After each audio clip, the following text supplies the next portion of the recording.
Hello ဟုတ်ကဲ့မိတ်ဆွေများအားလုံးမင်္ဂလာပါခင်ဗျာကျွန်တော်ရဲ့ page နဲ့ကျွန်တော်ရဲ့ channel ကနေကြိုဆိုပါရစေကျွန်တော်ဒီတစ်ခေါက်တော့ Photoshop ဘက်ကိုကျွန်တော်တို့ပြန်ပြီးသွားရအောင်ပါဟိုတလောကကျွန်တော်ဒီပုံပုံပေါ့နော်ဒီဟာမျိုးတွေ background တွေမလိုချင်တဲ့အခါ Illustrator နဲ့ဘယ်လိုဖြတ် background တွေပေါ့ Illustrator နဲ့ဘယ်လိုဖြောက်ရတယ်ဆိုတော့ကျွန်တော်ပြောပြခဲ့ဖူးတယ်ပေါ့နော်အဲ့ဒါက Photoshop နဲ့ Illustrator ကိုကျွန်တော်တို့တွဲပြီးတော့သုံးတဲ့အခါဘယ်လိုမျိုးသုံးတယ်ဆိုတာကိုလည်း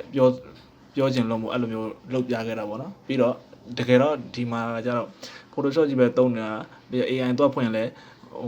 ဟိုဖွင့်ဒီဖွင့်ဟိုကူးဒီကူးနေဗျာဟိုကွန်ပျူတာလည်းနည်းနည်းလေးသွားမယ်လေအဲ့ကြတော့အဲ့လိုမဖြစ်အောင် Photoshop ထဲမှာပဲဒီကောင်ကို background တွေကိုဖြောက်မယ်ဒီကောက်ကြောင်းလေးပဲဒီ line လေးတွေပဲကျွန်တော်တို့လိုချင်တယ်ပေါ့နော်အဲ့ဒါဆိုရင်ကျွန်တော်တို့ဘယ်လိုလုပ်မလဲဆိုရင်ကျွန်တော်ဒီနီးလမ်းလေးလုပ်လို့ရပါတယ်ဒီနီးလမ်းကဒီတစ်ခုတည်းမဟုတ်ဘဲနဲ့တခြားဟိုဘယ်လိုပြောမလဲဗျာ water supply လို့ခေါ်တယ်ဟိုတစ်ခုကိုရေနဲ့လှမ်းပတ်လိုက်လို့ရေတွေဖွာထွက်သွားတဲ့ပုံစံမျိုးလေးတွေအဲ့လိုမျိုး PNG file တွေမရဘူးဆိုရင်တောင်မှဒီလိုမျိုး background တွေကိုဖြောက်ပြလို့ရတယ်ပေါ့နော်အဲ့ကြကိုလိုချင်တဲ့အစိပ်ပိုင်းလေးကိုပဲကျွန်တော်တို့အလိုတကူယူလို့ရမှာဖြစ်တယ်အဲ့အရင်တစ်ခါကကျွန်တော်ဒီကောင်ကို Illustrator နဲ့ background တွေဖြောက်ပြခဲ့တယ်ခုတစ်ခေါက်တော့ကျွန်တော်ကဒီကောင်ကို Photoshop နဲ့ပဲကျွန်တော်တို့ background တွေကိုဖြောက်ပြီးတော့ကိုလိုချင်တဲ့အစိပ်ပိုင်းလေးပဲရအောင်ယူမှာဖြစ်ပါတယ်အဲ့တော့ဒီ tutorial လေးကိုကျွန်တော်တို့စပြီးလုပ်လိုက်ရအောင်ဒီမှာဆိုရင်ဒီပုံကိုကျွန်တော်မှာ lock ဖြောက်အောင်မှာပေါ့နော်ဒါမှဒီမှာ index color တွေကမူတွေက index ဖြစ်နေတဲ့အတွက်သူ့ကိုကျွန်တော် RGB မူထဲမှာတခုပြောင်းလိုက်မယ် RGB CMYK တခုပြောင်းလိုက်မယ်ပြီးရင်သူ့ကို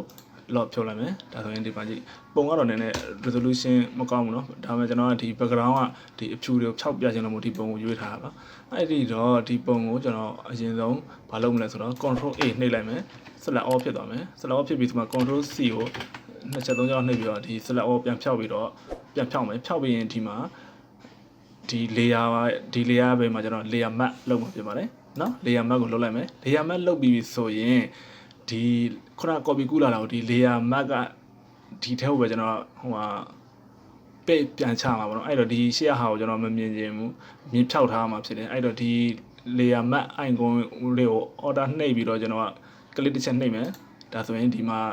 ဒီ canvas ပေါ်မှာ document site ပေါ်မှာ document ပေါ်မှာဒီကောင်ကမူရင်းဟောကပျောက်သွားပြီအဲ့ကြမှာဒီမှာလာပြီးတော့ control V ကိုနှိပ်လိုက်ရင်ဒါကျွန်တော်ဟောပြလိုက်တဲ့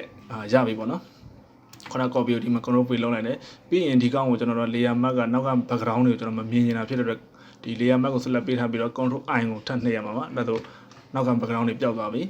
နောက်ခံ background တွေပျောက်သွားပြီးတော့သူကဒီလိုအဖြူရောင်ကြီးဖြစ်နေပါတော့အဲ့ဒါကိုဒီကောင်ကိုတစ်ချက် click လိုက်ရင်နောက်ခံ background အမဲတွေကပျောက်သွားပါလိမ့်မယ်ဒါဆိုရင် background လည်းပျောက်သွားနောက်က transparent ဖြစ်သွားပြီဒါဆိုရင်ဟိုဖြစ်သွားပြီဗျာ PNG file ဖြစ်သွားပြီပေါ့နော် PNG file ဖြစ်သွားပြီကျွန်တော်ကိုသုံးကြည့်တယ်လို့သုံးလို့ရသွားပြီအဲ့ဟောကို layer တစ်ခုယူပြီးတော့layer တစ်ခုယူပြီးဒီမှာကျွန်တော်တို့ကဒီကောင်ကိုဒီလိုမျိုးဒါဆိုဒီလိုလို့ရသွားပြီပေါ့နော်ရသွားပြီဆိုပေမဲ့ဒီမှာနည်းနည်းဟိုဟာတွေကတိတ်မတက်မရက်ဘူးเนาะအဖြူတွေနည်းနည်းကြံနေသေးတာရှိတယ်အဲ့ဒါကိုနည်းနည်းပြန်ပြီးတော့တက်တက်ရဖြစ်အောင်ဒီကောင်တွေကိုလိုက်ပြီးတော့ကျွန်တော်တို့ကဖြောက်ပေးရမှာဖြစ်ပါတယ်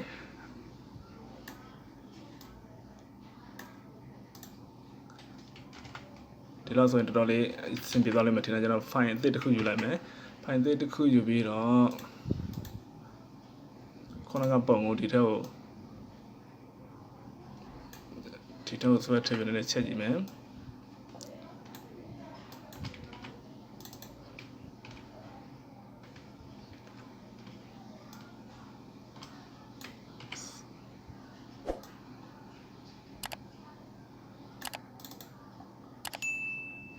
ဒါဆိုရင်တော့ဒီလောက်တော့ရလာပြီပေါ့နော်တကယ်တော့ကိုလုံးတဲ့ခါကျရင်ဒီလိုမျိုးပုံတွေကိုဟိုအတက်နိုင်ဆုံးပုံကောင်းတဲ့ဟာကိုလိုက်ရွေးပေါ့နော်ပုံကောင်းတဲ့ဟာလည်းဖြစ်ရမယ် background PNG file လည်းဖြစ်တယ်ဆိုရင်ပိုကောင်းတာပေါ့လေဒီမှာအဲ့လိုမျိုးပုံကတော့ကောင်းတယ် resolution ကတော့ကောင်းတယ်ဒါပေမဲ့ခုနကဟိုနောက်ခံတွေကပါနေတယ်ဆိုရင်အခုကျွန်တော်ပြောတဲ့နေ့တိုင်းလာပြီးတော့ဖြတ်ထုတ်ပါအဲ့ဒါဆိုရင်ဒီလိုမျိုးကနုတ်တွေပဲဖြစ်ဖြစ်တခြား water ခုနပြောတဲ့ water supply တို့တခြား PNG မဟုတ်တဲ့ file တွေပေါ့နော်အဲ့ဒါဆိုရင် Photoshop နဲ့ဒီလိုမျိုး background တွေကိုဖြတ်ထုတ် delete ထုတ်ပြီးတော့ကိုလိုချင်တဲ့အပိုင်းသားလေးပဲရအောင်ယူလို့ရတယ်ဆိုတော့ကျွန်တော်ကဒီကနေ့ sharing လုပ်ပြတာဖြစ်ပါတယ်အဲ့တော့အားလုံးကျေးဇူးတင်ပါတယ်ကျွန်တော်ဒီကနေ့ပြောပြပေးတဲ့အရာလေးကိုမိသူတို့အသုံးတက်မယ်လို့လည်းမျှော်လင့်ပါတယ်ကျွန်တော် page နဲ့ကျွန်တော် YouTube channel လေးကို like and sharing လုပ်ပြီးတော့ subscribe လုပ်ပေးကြပါအောင်လို့ကျွန်တော်တောင်းဆိုချင်ပါတယ်အားလုံးကိုကျေးဇူးတင်ပါတယ်ခင်ဗျာ